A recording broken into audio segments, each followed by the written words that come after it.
Bonjour à tous, c'est Zimbabwe, on se retrouve pour le deuxième numéro du jour à retenir. Allez, c'est parti. Alors aujourd'hui, c'est les 217 ans de l'Ordre national de la Légion d'honneur, donc c'est une décoration honorifique qui a été créée par Napoléon Bonaparte en 1802, juste après la Révolution, parce que le problème de la Révolution française, c'est que même s'il a eu des qualités, elle a aussi retiré plein de trucs de la monarchie, et elle avait retiré, du coup, les décorations, il n'y en avait plus beaucoup. Du coup, Napoléon a décidé d'en créer une pour récompenser ceux qui ont rendu un service à la nation. Donc on a eu on a aujourd'hui 1 million de personnes qui l'ont reçu depuis sa création, 93 000 mecs vivants qui l'ont déjà eu. Alors on a l'élite de l'élite, ceux qui sont Grand Croix, donc ça c'est vraiment la plus haute distinction de la Légion d'honneur. Donc dedans on peut retrouver l'ancien empereur du Japon, un ancien président allemand et un ancien dictateur tunisien. Donc il y a un peu tout le monde quoi là-dedans.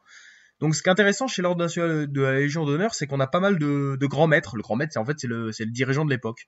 On a des empereurs, voilà, comme Napoléon III, on a des rois de France ici, et surtout on a des présidents. Et aujourd'hui, c'est Macron, le grand maître de la Légion d'honneur. Donc, si vous devenez président, sachez que vous deviendrez aussi grand maître d'une légion. Donc ça, c'est quand même plutôt sympa. Qu'est-ce qu'on a aujourd'hui? On a aussi, c'est l'anniversaire de la bataille de Monte Cassino, enfin surtout de la fin de la bataille de Monte Cassino. Donc c'est une bataille qui a eu lieu entre les Alliés et l'Axe, donc les gentils et les méchants. Donc on a le Royaume-Uni, les États-Unis, mais on a aussi la France, l'armée française de la libération, l'Union d'Afrique du Sud aussi, ouais, parce que avant qu'elle mette l'apartheid, elle était avec les Alliés quand même. Et donc voilà, on a eu pas mal de morts, beaucoup de morts. Ça a été surtout coup dur pour ce qu'on appelle les goumiers marocains. Donc les goumiers marocains, c'était des résistants marocains. D'Afrique qui étaient pro France quoi, et qui se sont battus pendant la Seconde Guerre mondiale.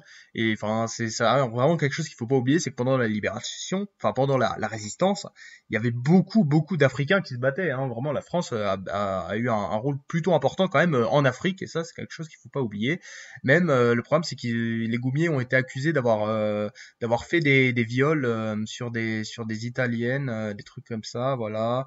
On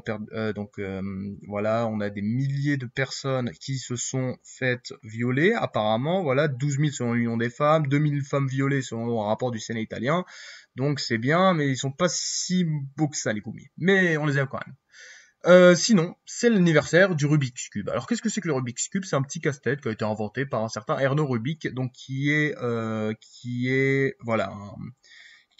hongrois. Donc ça, tout le monde connaît le Rubik's Cube, voilà, c'est un petit jeu plutôt sympa avec des couleurs. Enfin, sauf pour les daltoniens, ça doit être chiant quand t'es daltonien, tu peux pas faire de Rubik's Cube. Ah, c'est triste. Mais c'est un truc qui est super dur à faire. D'ailleurs, quand Erno l'a créé, il a mis des mois à réussir à le faire. Donc ça, c'est quand même coup dur, t'inventes un truc et tu sais pas le faire. Mais en tout cas, le Rubik's Cube est un truc qui est très utilisé dans tout ce qui est mathématiques. Regardez, il y a plein de méthodes de le faire. Et évidemment, il y a toujours des championnats et des records pour faire le Rubik's Cube en le moins de temps possible. Le record, c'est actuellement, voilà, pour le Rubik's Cube, le vrai, 3x3x3, on est sur 3 secondes 47. Donc entraînez-vous pendant quelques années et vous pourrez battre ce chinois, pourquoi pas, et faire moins de 3,47 au Rubik's Cube. Et vous deviendrez hyper connu. Et vous aurez beaucoup de respect de ma part. C'était Zimbabwe, donc le 19 mai, Ordre national de la Légion d'honneur, la bataille de Monte Cassino et le Rubik's Cube. Bisous!